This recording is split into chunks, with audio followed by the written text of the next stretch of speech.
Hello everyone, and welcome to our module on getting started citing sources. By the end of this module, you will be able to define why sources are cited in your papers and other course assignments, and identify when a source needs to be cited in order to appropriately attribute the work of others in your own work. So first, let's consider, why do we cite? In any paper or assignment you create, you must attribute credit to the other authors and scholars whose work you use to inform your own assignments. This is a matter of academic integrity at the University of Maryland and in scholarly communities. As writers and creators of papers and assignments, you are a part of the scholarly community and are a part of scholarly conversations. An important responsibility in the community is providing credit to your peers for their contributions in your own work. So when do we cite? Simply speaking, we cite a source whenever we use the thoughts or words of others in our own work. We need to cite a source when we directly quote from two or more words from another source, use facts, ideas, or interpretations found in another source, and when we paraphrase the ideas, interpretations, or concepts from another source. You don't need to include a citation for information which can be considered common knowledge. This often includes basic information about historical figures, geography, and important dates.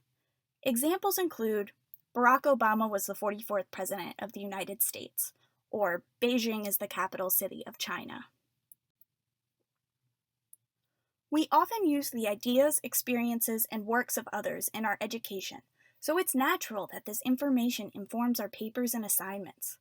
When using the ideas of others, we must do so ethically. So what is plagiarism? As Oxford University defines it, plagiarism is presenting someone else's work or ideas as your own, with or without their consent, by incorporating it into your own work without full acknowledgement. Plagiarism is unethical, a violation of University of Maryland's Code of Academic Integrity, and can result in serious consequences.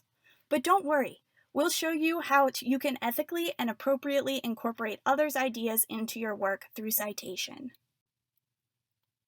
To avoid plagiarism, you must always give credit where credit is due. Here are some ways you can avoid plagiarism in your work. You can give credit whenever you use another person's idea, opinion, or thought, or when you quote or paraphrase another person's spoken or written words. To appropriately and ethically incorporate the ideas of others in your own work, you can use direct quotations from another source, or you can paraphrase an idea or concept from another source. Both of these methods require proper citation. Paraphrasing is different from plagiarism in that you are using your own words to describe or restate an idea or concept. You'll need to cite any paraphrasing you do, but we'll get to how to do that in the next module. The line between paraphrasing and plagiarizing may seem a bit confusing when you're starting out, so let's take a look at an example. Here we have an original quote from Michel Lampracos's book, Building a World Heritage City, Sana'a, Yemen. This quote contains a lot of useful information. Let's look at how this information could be used incorrectly, plagiarism, or correctly, paraphrasing, by a student in an assignment.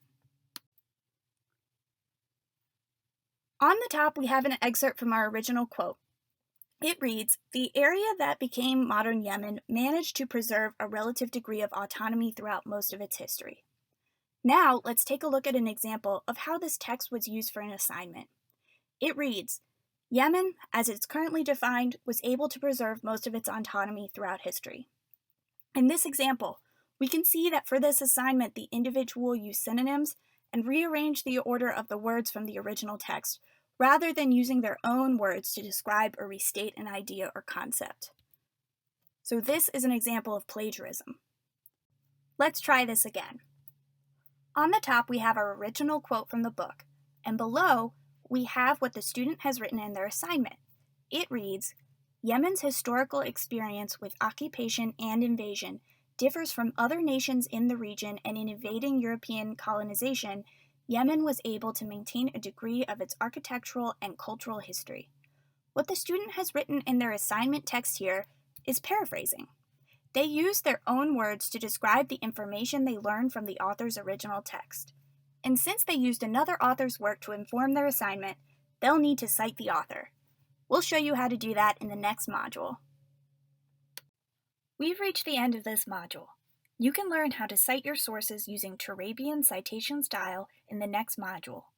Thank you for your participation, and best of luck to you with your citations.